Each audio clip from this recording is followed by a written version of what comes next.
People still do it. Oh, I And know. the Yeah. worst thing is they haven't Uh, stopped for all those years thinking it protects them.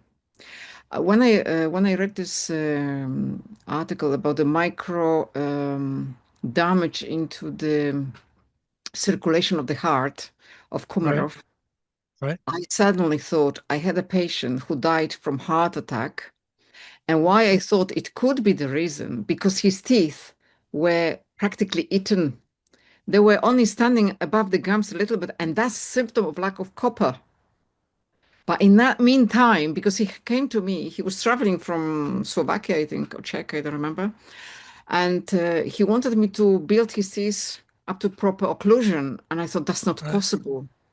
And I thought, okay, lack of copper, but in that time, I didn't realize that he was taking 50,000 units of vitamin D per day because he Okay. was told to do it, yes, per day. I have a lot of This, patients. The minimum is the 10,000. But you yes. see, if the Right. 25 hydroxy vitamin D is not growing high enough to those who think it has to be 200, they give higher and higher Yeah. dosages. And this is a vicious circle. Oh, very much so. That's frightening. I had a client in Buenos Aires whose doctor told him to take 250,000 units of vitamin D for a period of days, and he was a very sick person as a result of it. Really, They really also, affected him. yeah, but have you noticed that they also age? Because I had patients which were coming years back, and after they came, maybe after 2, 3 years after taking the vitamin D, I didn't recognize them. I honestly didn't recognize them. No, I absolutely believe that. Um, what, when you're talking about the teeth not having the right height, being a copper issue, can you explain that? What's the mechanism behind that? Because I want to share something about the heart as it relates to the teeth in terms of Oh, copper okay. deficiency. But I'm curious, what is the actual mechanism that prevents the proper expression of the tooth? Wow, when there's no collagen, when there's no copper, there is no collagen. Okay, Uh, okay, and then it's it's that then simple. get softer. And they obviously it may be malfunction or it may be malocclusion, but they should never tear to nothing because the enamel is the hardest tissue we have in the body. Oh, So absolutely. it shouldn't happen, but it does happen. And when I see those people with damage, like abrasion or even erosion, I first thing I check is the level of iron Yeah, right. and ceruloplasmin, so Good I for can you. see That's great. the mechanism. And then I look on transferrin and all the rest where is involved in the circulation of iron, so to know where is actually the communication breaking. Right. Well, the reason why I wanted to have a better understanding of that is that there's a world-renowned, he's a cardiologist and copper expert here in the States. He's also in his 90s. I think he's 93 now. And his name is Leslie Clave. And he, in 2000, he identified 80, 80 anatomical, chemical, and physiological defects in a copper deficient heart. Mm. And so anyone who has any kind of heart condition, you can pretty well guarantee they don't have enough copper in their diet and they don't have enough copper in their body, but especially the heart. And the reason why this is important is that um,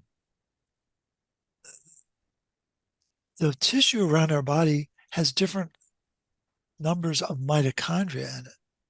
It's not a uniform number of mitochondria. And so the mitochondria are they're very active cells, as you know. They're making stuff, but they're also making energy. What's it's like a car plant. Car plant is making cars, but it produces its own energy to make those cars. So they, in the literature, they'll talk about mitochondria as being a powerhouse of the cell. Well, it's a little more complicated than that. But the important thing is that there's a variation in the number of mitochondria. If I remember correctly, I think it's 500 mitochondria per dentocyte, per tooth cell. Yeah. When we get to the liver, it's 2,000 mitochondria per liver cell. The And kidney, brain? well, kidney is 4,000. Heart is 10,000. A Oof, mature egg in a woman's body when she's menstruating, it's 600,000 mitochondria. And the amazing. and there are certain brain cells, the neurons, that have 2 million mitochondria. Now, the part that most people don't know about is the research by a famous Russian copper scientist named Ludmila Puchkova, and she's in St. Petersburg. And she discovered that the copper inside the mitochondria are attached to a copper protein called ceruloplasmin. Very, very important pairing of activity. But and that was in 2005. In 2004 and 2006, so on the bookends of her research, another famous copper expert here in the States, Paul Cobain, discovered that there's 50,000 atoms of copper in each mitochondria. And so the numbers just are staggering to think about. So if we're deficient in our diet, it's going to affect the activity and the energy level in our tissue. Now, what I don't know, be interesting, there's got to be a hierarchy of who gets the copper first. I'm going to Mm-hmm. guess that the brain is Brain, probably yeah. brain's going to get as much copper as it can. Heart's going to be right on the heels of it, right? And tragically, I would guess, is the tooth going to be sort of low man on the totem pole? But it's most important because it reveals what's going on, but by virtue of its size and the amount of copper, it's going to be on a different scale than the neurons of the brain. But I've never thought about it in terms of the expression of the tooth is going to be directly affected by the, the energy level that it can express and remake itself. I guess there's got to be a turnover process for remaking the dental cells, right? That's right, yeah. So I mean, it's fascinating to think about we it was up. I think it was they knew that the body was constantly remaking itself. I think depending upon the expert, anywhere from like 5 years to 7 years, we've got a completely new body. Mm. But the physicians that resisted this the most were cardiologists and neurologists. And it was only about, I think it was 20 years ago that the cardiologist finally said, yeah, we can remake heart cells. And it was only 10 years ago that the neurologist finally conceded and said, yeah, the brain can rebuild itself. So it's a fairly new concept that the body can rebuild itself through a recycling plan, but it needs copper to do that. And it's But just you it's see, mhm. Because you yeah, mentioned that we need a copper, and you will have a lot of people objecting this because they say, "Oh, in the cancers, in cancer patients, you've got a high level of copper. In Alzheimer, you've got copper in the wrong places." But what I noticed, those people who have high copper in the blood and low ceruloplasmin, yep. if you if you help them, there's always what I notice. I may be wrong, but this is my, I think, observation that those people usually have problem with liver. If you get Yes, the right. liver work properly, the level of copper in the blood is going down and ceruloplasmin is going up. Well, and let's make sure people understand why. Because there's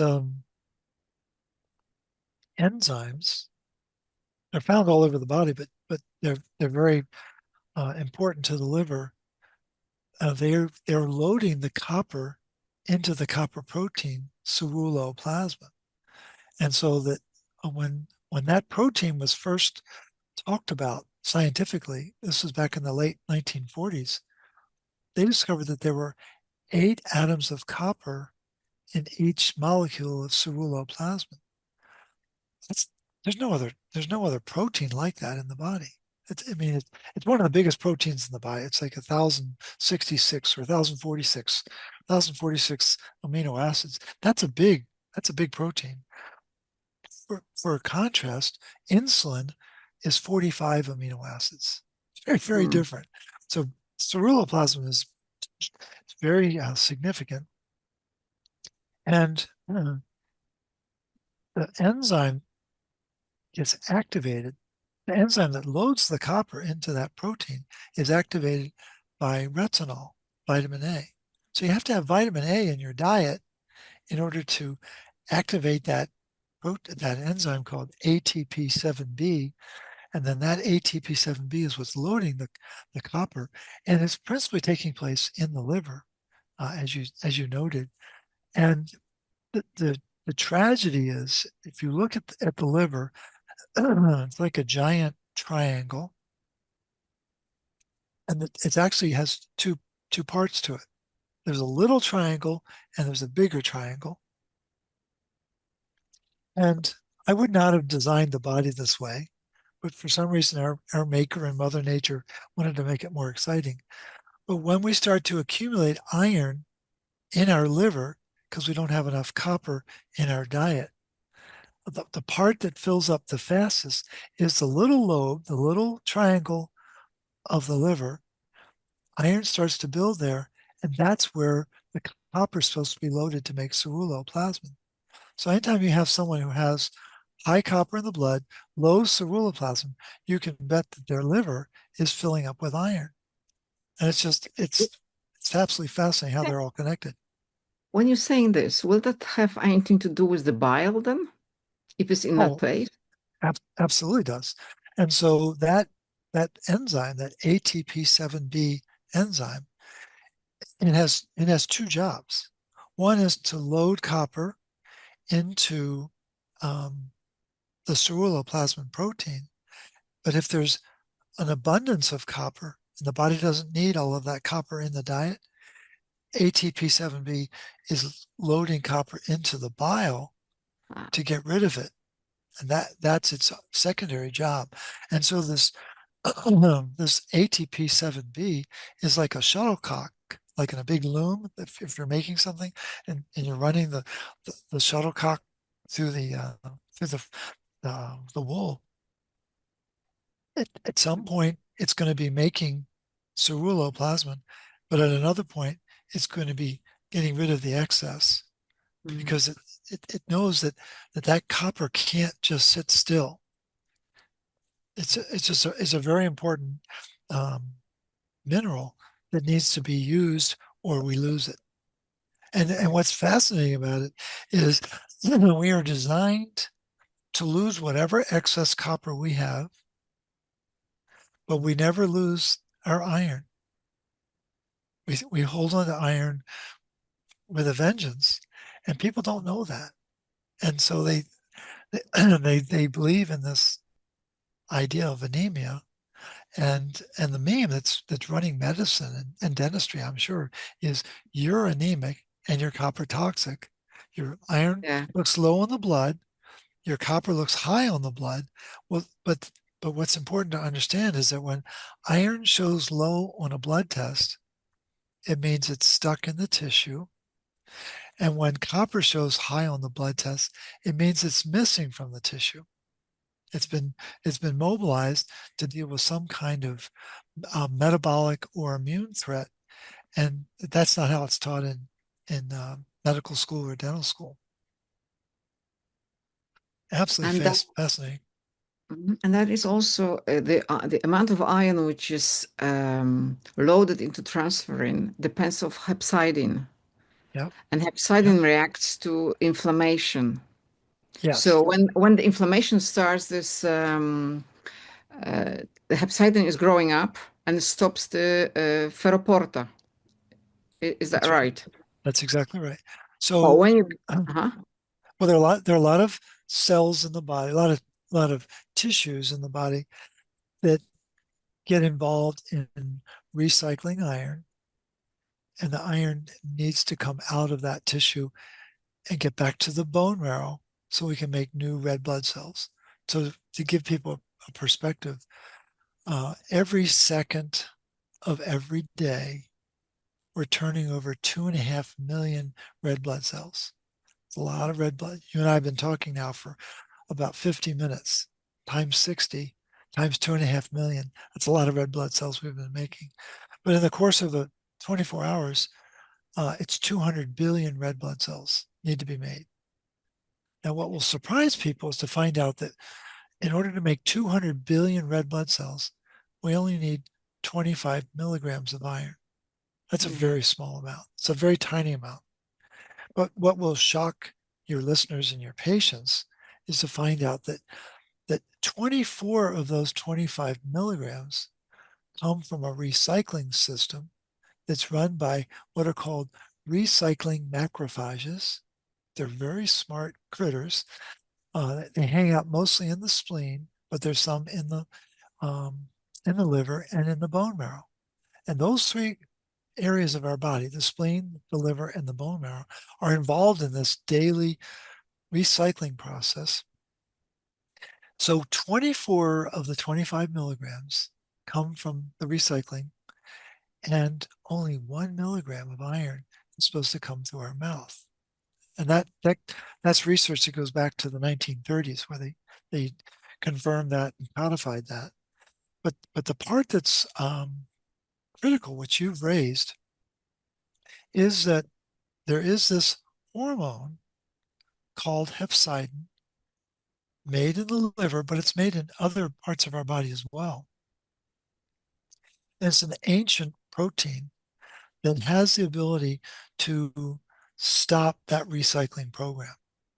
And one of the critical parts of the recycling program is the doorway that you mentioned called ferroportin.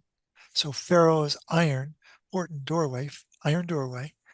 And the iron needs to get out of the macrophage. It needs to be changed into a +3 state. When it's inside the macrophage, it's +2, which is ferrous. It's very reactive. But in order to be loaded onto the transferrin protein, it needs to become +3. And then once it becomes +3, it's immediately attracted to the transferrin. And the transferrin takes it back to the bone marrow. And the bone marrow of all the tissue in our body has the highest, it's called avidity, or highest attraction for iron, is in our bone marrow. And if everything hinges on being able to get the iron out of the macrophage onto the transferrin and back to the bone marrow. But as you noted, when there is an infection or there is inflammation, those are the two principal conditions. There's a rise of hepcidin, and it's a hormone, very strong, very powerful hormone. And that hormone shuts down the ferroportin doorway. It can't let the iron out. Well, it's absolutely amazing that here we have this hormone that no one measures. Have you ever done a hepcidin blood test? No, no one, no health practitioner's ever done that. But it's one of the most important ways of assessing, is this person, do they have absolute iron deficiency or is it functional iron deficiency? And hepcidin is way up here for functional, and it's way down here. It's very, very low, and it's 1,000-fold different. So when hepcidin is rising, it's going to be 1,000 times higher in an inflammatory state, and then it shuts everything down. And the thing that's really important for your listeners and for your patients to understand is that it isn't just inflammation and infection that causes hepcidin to rise. It's also iron supplementation. As the level of iron rises, the level of hepcidin is going to go. But also, and I think this is dastardly. I don't know how you say that in Polish, but it's a fun word to say in English. But when we have chronic stress, hepcidin rises. And it's like, oh my gosh, think about what we went through over those last 6 years. Think about what happened in 2020. The level of stress went bonkers. So the level of hepcidin was rising. And where was the iron? It was inside our tissues. We were running out of iron in our recycling program, and no one was talking about it. Because no one knew. They were never trained to think this way.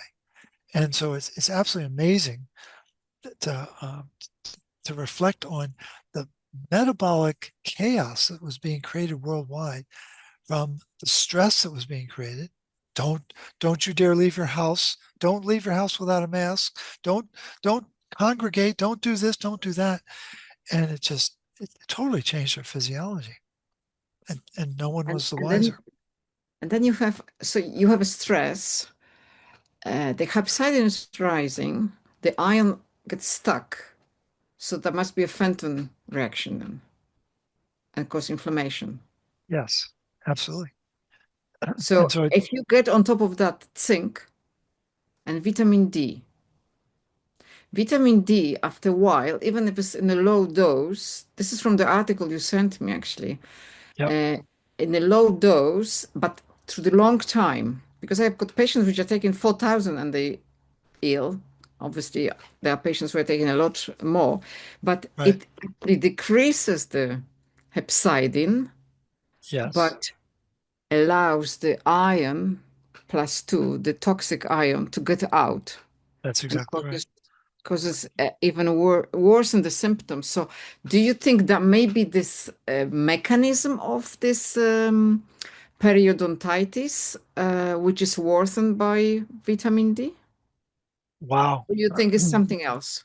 No, I think that's a very reasonable conclusion. What people need to know is that most of the iron in the body, most of the iron in our body is found in our blood. So 70% of the iron in our body is connected with hemoglobin. Hmm? Vast majority of the iron. If you include myoglobin in our muscles, it's 80% of the iron.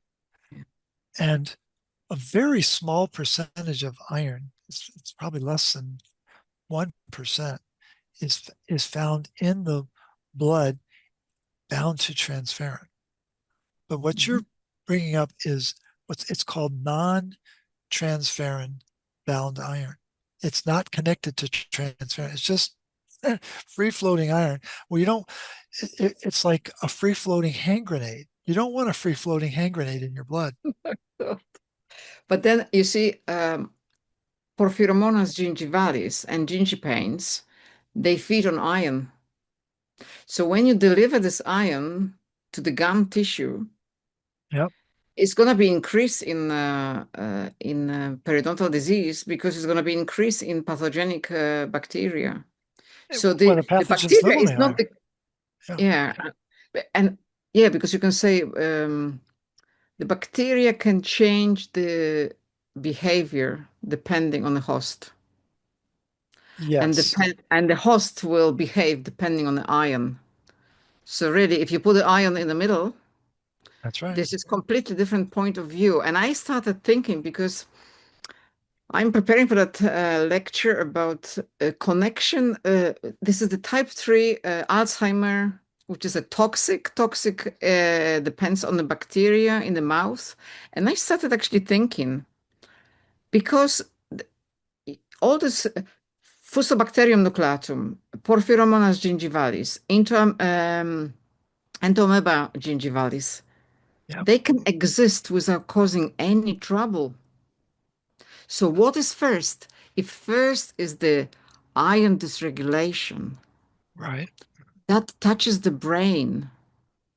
So I think The first is the iron dysregulation. Then you have the inflammation, the overgrowth of pathologic bacteria, which is Right. found in the brain of Alzheimer people or people with dementia. And it causes also this beta amyloid to be secreted, which in fact is actually protecting the neurons. But I started thinking, isn't that iron dysregulation a main, the center point of Oh, all those things coming together rather than porphyromonas gingivalis, all those pathological yes. bacteria adding to it. Yeah, it adds because it's fundant, but that is not the place for it to go. It has to be overgrown. So why is overgrown? Not because we caught it from someone or from food. Right. It's Right. because our body has changed to sort of help them grow. I totally agree. And I think what's important for people to know that you're referring, particularly if you're referring to neurodegeneration or Alzheimer's, the protein that they're most focused on is amyloid precursor protein, APP. APP, yeah. Well, what's its job? Is to help the brain get rid of iron. That's its primary job. And what when we're talking about ferroportin, um, the enzyme function that needs to be near ferroportin, it's called ferrooxidase. We have to oxidize the iron. Well, when you oxidize it, you're going to take away an electron. So that's why it goes from +2 to +3. You're pulling an electron away and allowing it to be either bound to transferrin or placed in ferritin, the iron storage protein. That's right. Well, in a situation like Alzheimer's, they want to blame the pathogens, as you've noted, but they also want to blame copper. They want to Yeah, say, oh, the copper's building.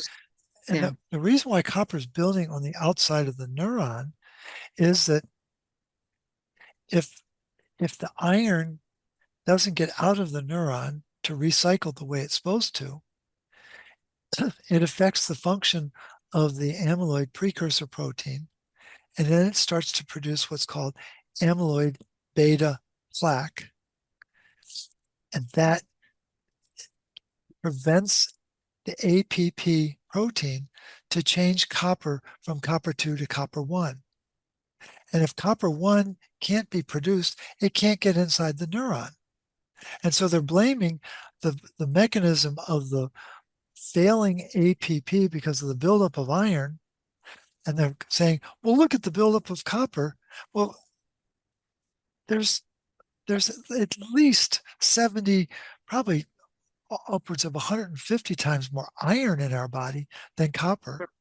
But we've all been trained, like circus bears, to blame the copper and ignore the iron. And it seems that iron always hides behind a curtain. And so I spell it Cu-RTAIN so people can see the symbol for copper.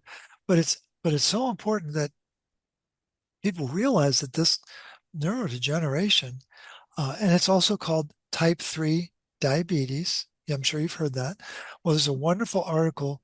The lead author's name is Xu, X-U, but the main author is Garth Cooper, not Mhm. Copper, Cooper. Proper. But in 2016, they wrote a wonderful article to explain exactly how the breakdown in sugar metabolism is caused by this copper getting stuck on the outside because they can't get through the membrane because of the breakdown of APP because of too much iron. And no one ever wants to blame iron for the problem. And Yeah. it's just that's the tragic mistake that's made worldwide is not understanding the the downside, the dark side to iron interacting with oxygen. And it creates oxidative stress, it creates inflammation, creates a lot of problems, as you know, but especially in the oral cavity. Yeah. And what I can observe this, especially in people who had infusion of iron.